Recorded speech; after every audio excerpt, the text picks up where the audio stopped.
Hey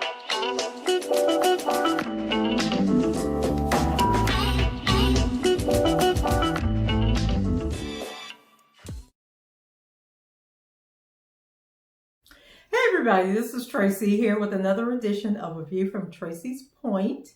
And we are here to talk about the Real Housewives of Potomac read by Monique Samuels. Okay, now I love a good read. And when it's all in fun and games, I can get down with it. But Monique was doing way too much on that reunion the other night, and now it looks like Pastor Jamal Bryant is about to respond to her. At least that's what his post this morning indicated. So for those of you who are not familiar with Real Housewives of Potomac, it is one of the Housewives franchises on Bravo and is set in Potomac, Maryland.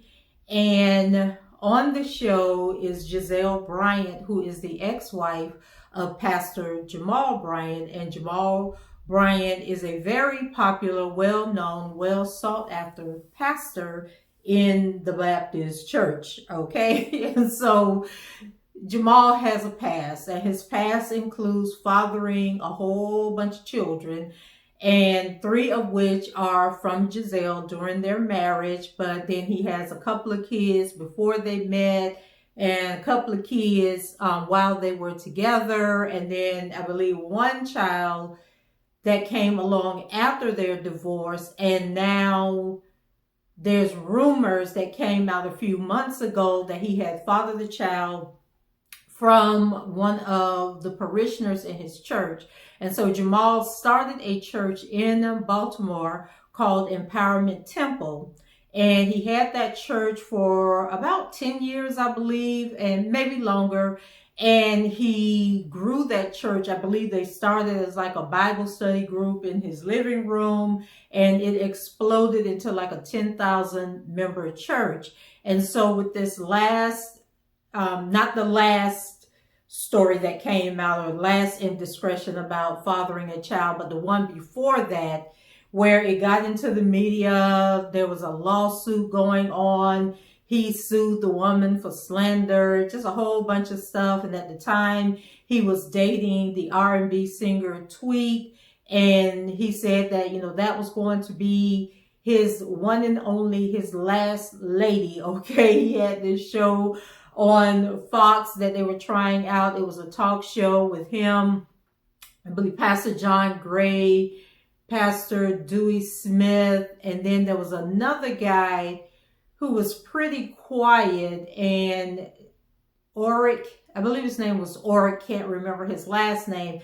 I liked the show myself, but it was a talk show. It didn't go over well, but then John Gray, I think of all 4, John Gray's career actually blossomed from that show, and he ended up getting his own show on the OWN network. And so Tweet ended up having an aneurysm or something, or a blood clot in her lung. It was like some serious condition that she had, and he was there by her side. But after she recovered, they broke up. They were no longer together. And then later on, maybe 6 months later, she was on her Instagram and she made these subliminal messages about how, she had lost all faith in the church, and, she understands that, these pastors are just human, but she never really came out and said what it was. But I'm sure it was all the rumors and everything that was going on that really turned her against Jamal. So we fast forward to now, and he's in Atlanta. He left Empowerment Temple. Some people said he left on his own. Others said that he was being forced out, but it was his church. He started the church, but that does happen. Like, you start a church and then the members kick you out your own church. So he applied for the job at New Birth, and at New Birth, they had lost their pastor, Pastor Eddie Long, and he died from cancer. But prior to his medical issues, he was in the news because there was this big story that he was on the down low and that he had persuaded some members of the congregation of the male persuasion to engage in these relationships with him when I guess they were underage or young or, impressionable. And they felt that, he used his prestige and his position, to convince them to go into these illicit affairs with him. And so the church was, a huge church, over 10,000 members. They were in the process of building this huge campus when all of this happened. And then when Eddie Long passed away, the church was just in shambles. They lost a lot of their membership. So they were looking for a high profile pastor to come in and fill that position. And I don't think anybody expected the announcement that it was going to be Jamal Bryant. So Jamal gets the job. He builds the church back up. People, are coming because one thing you can't deny Jamal Bryant is that he is very good at what he does. He is a very good speaker, spiritual leader, spiritual guider. But he has some little, issues. Like we all got our little isms that we like and we can't break. Some people is alcohol. Some people is being in the club. Some people is they can't stop shaking their ass for the camera. Just a whole bunch of stuff, and then some people are just whores and they just love women. They just love sex. They like sex from all different kinds of people. They just can't be faithful to one person. And that seems to be Jamal Bryant's vice, okay? So, he just celebrated his second, is it his second anniversary or his first anniversary? I believe he came to New Birth in December of 2018. So this is his second anniversary, and he has done wonders for the church, but he has done some things that, make people give him the side eye.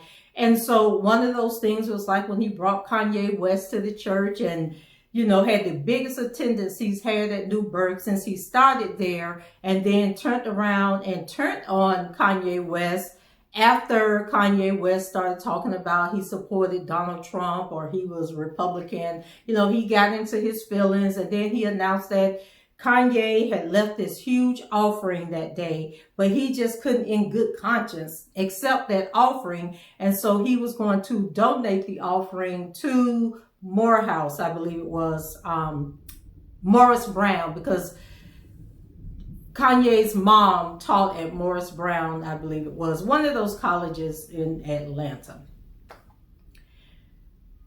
But when it came to the day that they were going to make this donation, all of a sudden it went from we're going to donate this money to we are going to donate some of this money. So we never found out how much money Kanye donated to New Birth, and we don't know how much of that money actually went towards, Morris Brown or Morehouse, whichever one it was, or any other college. Okay, so like Kanye could have donated $100,000 and they gave $10,000 to the school and kept the other $90,000. We don't know.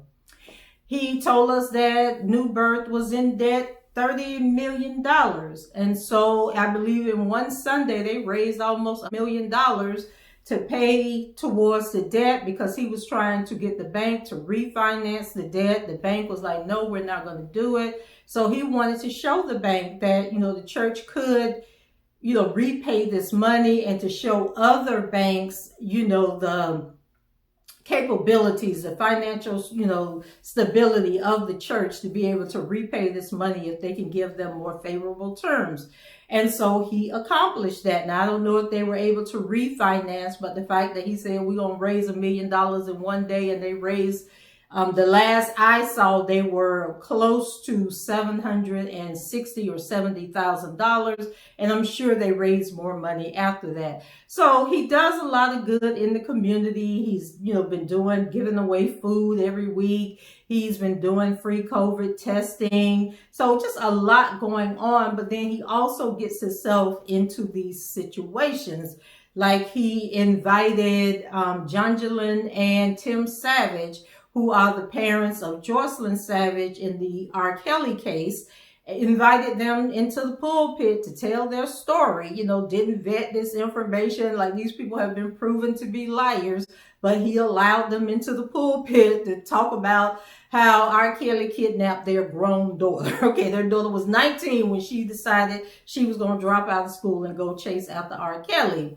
So he has his highs and lows, his ups and downs. And so a couple of months ago, the story broke that he had fathered a child with this woman in the congregation, right? So his response was to take to Facebook, do a video where he's basically patting himself on the back for all these things that he's done and saying that, people were saying congratulations, his name was trending with the word congratulations. So he thought people were congratulating him on, the food drives, the COVID testing, scholarships, the people that they bailed out of jail, that were in prison that they bailed out. I think it was in time for Christmas last year. So he's just, running down the list of all the great things he's accomplished at the church since he came there. And then he goes, but no, they're congratulating me about a baby. And so he denies that he got anybody pregnant, that there's a new baby, that there's anything that he needs to be worried about. And then he comes with this balloon that says congratulations. And so he says, the real congratulations goes to all the bloggers who are going to receive this cease and desist letter in the mail or hand delivered or served or whatever, and that they need to take these blogs down, issue him an apology, blah, blah, blah. So some of the bloggers complied. Some of the bloggers didn't, because they know that, you issue a cease and desist and you take somebody to court for not complying, you have to prove that what they're saying about you is not true. So those bloggers weren't thinking about him.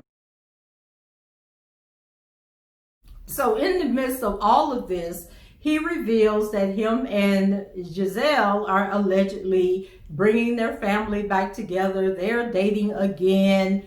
And people were like, okay, is this for a storyline? Like, can she be serious? What's going on? And so as the new season of Real Housewives of Potomac came back on, of course, Giselle is, pushing this story that her and Jamal are back together. Her daughters are like, their daughters are like, Mama, please don't do this. Like, this is not a good look. Why are you doing this? There was an episode where her dad was on the show and the dad was basically saying, I love you, Giselle. I support you, but that Negro ain't no good and he ain't changed, like paraphrasing what Daddy said. So then the dad was caught allegedly with a hot mic where he, basically was dogging Jamal out and saying that Jamal got like 6 or 7 kids, alluding to the 7th child, was this rumor that's currently out. And so, like, let me put a pin there and go back to Jamal. So it was Mother's Day weekend, or leading up to Mother's Day weekend, when Jamal responded to these bloggers. So first he did the blog that I just told you about with the balloon.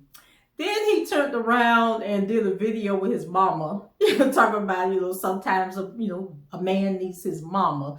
And so, basically got the mama on there talking about how he got to be strong amidst adversity and these people gossiping about him. Then he brought the sister on, and, the sister is a pastor and she's also a counselor. And so she was basically, telling us how to deal with negative people and when people lie on you and stuff. And so I'm like, seriously, Jamal. So then on Mother's Day, now y'all know we're going through COVID, the church is closed. And one thing I loved about Jamal that he did during COVID was that he partnered with small businesses. And so he would take, him, his team, and the praise team, and they would go to these small businesses around Atlanta, and then they would conduct the service from these small businesses, museums, houses that I'm thinking must have been like for sale, and he was helping a realtor or something. And I actually wrote a blog about this. If you want to check it out, it's on my website, and I'll put the link below. But, so he does good things. Well, on Mother's Day, child, they had this song that was performed, and I never did figure out who the lady was that was singing the song, but they're on Zoom. She's singing the song from her house. They got the musicians, and I think you guys have seen these Zooms, like the choir Zooms and stuff. So anyway, it was this young woman. She was singing the song. They had the Zoom with the musicians, and why was the lady sitting there with like a newborn, with a baby? And she's like holding the baby while she's singing this song. And I'm just like, how messy and how petty can you be, Jamal? Okay, so I was like, went from the balloon to your mama to your sister, and now you got this woman up here with this baby just, jabbing at the people who are criticizing him and accusing him of having this baby. And so back to Real Housewives of Potomac.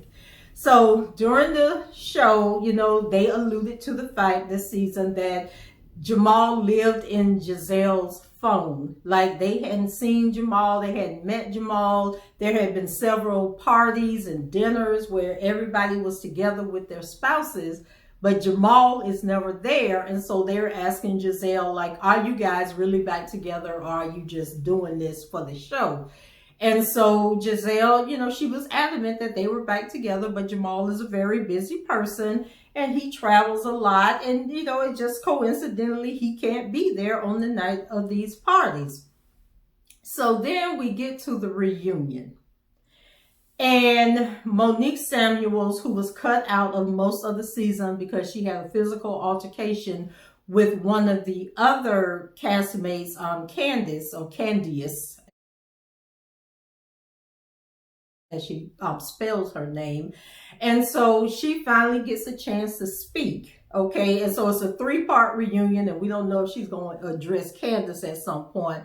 But sis came out with a binder, okay? Like, she had a binder this thick, looked like one of my college notebooks, okay, with all the little tabs and everything. And she basically comes for Giselle, and she's reading these text messages that's supposed to be between Jamal and a woman he's having an affair with, but not just a woman, but another pastor.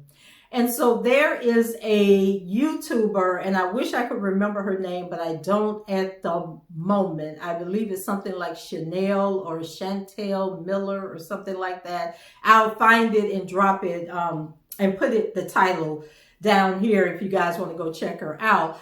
So she posted on her YouTube about a month ago or 2 months ago that Jamal allegedly is having an affair with the pastor from the church. And so Jamal hired like 3 new pastors last year, and one of them is a woman, and I believe she's over the young adults or the youth ministry. And my first thought was, dang, that lady looked just like Giselle. Like, let me find out Jamal got a type. Now, that's what I said when he first introduced the lady. So this YouTuber has basically said the same thing that I said, that she looks a lot like Giselle. And she had a guest on her show, and I think the guest didn't hear her when she said that looks like a darker skinned Giselle. So anyway, she says that he's supposed to be having an affair with this woman. And I believe that lady is married. And I hope that rumor isn't true. And don't be bringing her down. And so Monique, she's reading these text messages. And then, Giselle is like, that's not true. And then the other castmates were like, why are you doing this? What do you hope to accomplish? And then Andy is like, well, how do we know that this stuff is even real? Like, how do you know it's not fake? And so then she starts reading out a phone number, and they blur beep the phone number out. And then Andy asks Giselle, okay, is that Jamal's phone number? And Giselle was like, yeah, that's his phone number. But we all know that doesn't mean that the information that Monique has isn't fake or altered or doctored just because she has the phone number. So Giselle was just sitting there looking shook, looking shocked, like, what the hell is going on?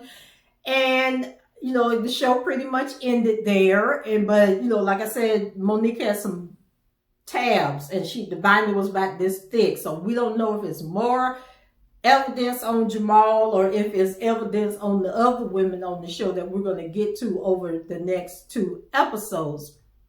And so my problem with Monique doing what she did is, one, who is ever going to trust Monique again? Like, who wants Monique for a friend if she goes that low? Okay, like, it's one thing, to snap back at somebody, to try to hurt their feelings, but you're not just hurting Giselle when you do this. Giselle got 3 daughters. How is this going to make them feel? What lesson are you teaching the teenagers that are Giselle's daughters? What are you teaching other young women, impressionable young women that are watching this show and then go out and emulate this behavior? What are you saying to your own daughter? Like, to me,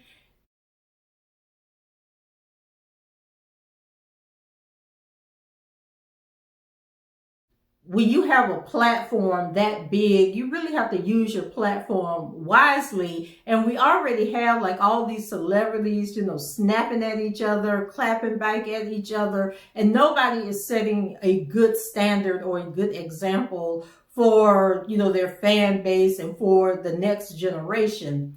And so she totally disregarded the fact that Giselle have children, and these children are going to be impacted by this. Then she totally disregarded the fact that regardless of what you think about Jamal Bryant, being a pastor is his job. Okay. And then according to Jamal, when he did his little stunt back in May, he said that there was like some behavior clauses in his contract with New Birth. And so he told them, like, they were very explicit. They wanted to know, can you behave yourself? Like, please do not embarrass us. Please do not cause another scandal. And so now there's another scandal. So now you're talking about this man's job. And regardless of what you feel about him, regardless if you are in the church or not in the church, whether you believe in God or don't believe in God, this is still somebody's livelihood that you're messing with, all for the sake of trying to clap back at somebody. And then number 3, the church.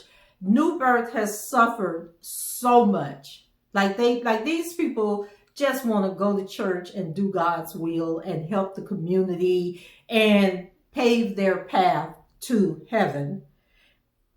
Now you're impacting them because they got to defend their church. They got to defend their pastor. They got to worry that, they may have to fire this man and how it's going to impact the church. The search, because I think it took a couple of years to fill Eddie Long's position. And how long is it going to take to get another pastor in to stabilize, what's going on? I'm sure every church has suffered financially due to COVID-19. And so there's a lot of pressure on that church right now as a result of this. And so it's just so, just a platform that Monique could have had, and she's chosen to take this route, the snapback route, the save my job route, the, okay, if I do get fired, I'm going out with a bang route. And then she has to consider who wants to be her friend, like knowing that she is this low down and dirty. And I'm no fan of Giselle, okay? I'm like, Giselle, they call her the green-eyed monster for a reason, and she hasn't been nice to any of the castmates, but to do her like that on national TV, I just thought was below the belt. And then after the first episode of the reunion aired, they have this Zoom that they do with Giselle, Portia, and these 2 other white women that I don't know what show. I think one of them might be on the Below Deck show. I don't know who the other woman is with the dark hair. But then they come on and do their show, and Giselle seems so unbothered. like she don't care. Okay. And so then I'm sitting there saying, well, maybe this was all the ultimate revenge for Giselle. Like maybe she figured she would humiliate and embarrass Jamal as like her clap back for everything he's ever done for her. Like, was it really worth the check, girl, that you would put this man through this? And remember, if he doesn't get paid, that means you and your kids ain't getting paid. And so it was just very confusing and very perplexing.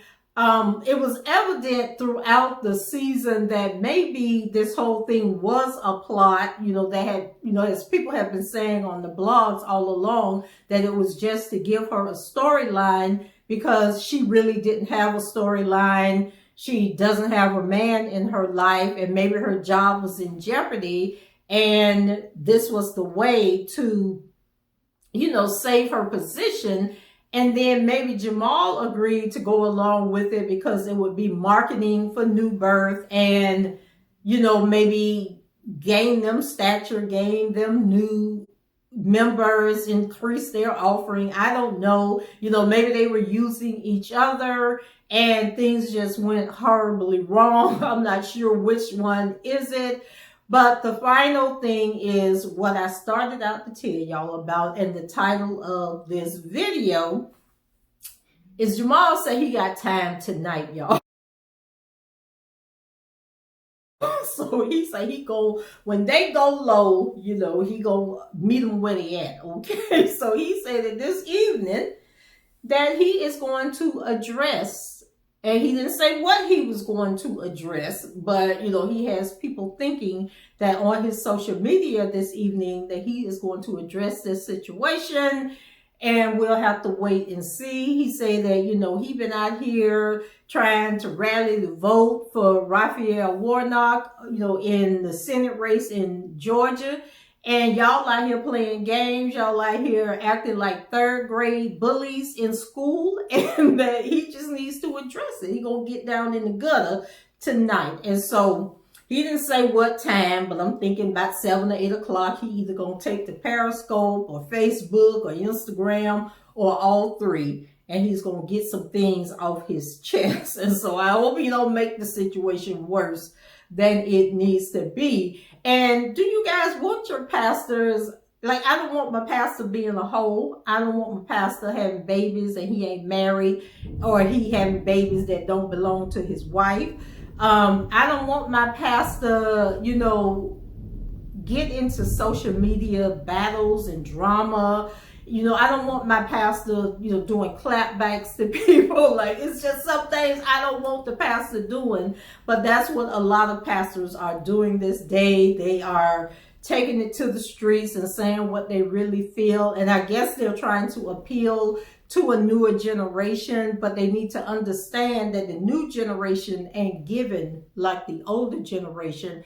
And you got to appease them older people in the church until they go on to glory, because without their tithe and offering, your church ain't gonna make it. And so you got to find a balance with Jamal.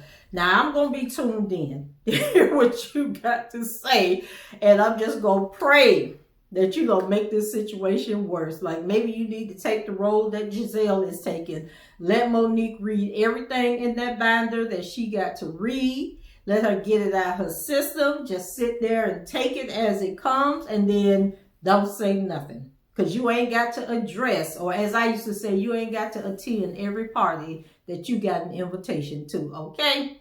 So guys, just wanted to bring y'all this update on this drama going on, and pray for everybody involved. Pray for Monique, pray for Giselle, and pray for Jamal Bryant, and pray for New Birth, okay? Like, we don't need reality TV in the church, okay? I think that's part of what got John Gray in his situation. He done cheated on his wife about 4 or 5 times since he, got into the reality world. And some things just don't mix, okay? Because you got to do things that are exciting and jaw-dropping to get people to tune into these shows. And sometimes you have to compromise your integrity. And if your integrity is already compromised, reality TV is just going to expose everything. So that's it from me, y'all. Leave your comments below. Let me know what you think. rate the video, and subscribe to the channel if you haven't done so already. And until the next time, I shall talk to you guys later. Bye-bye.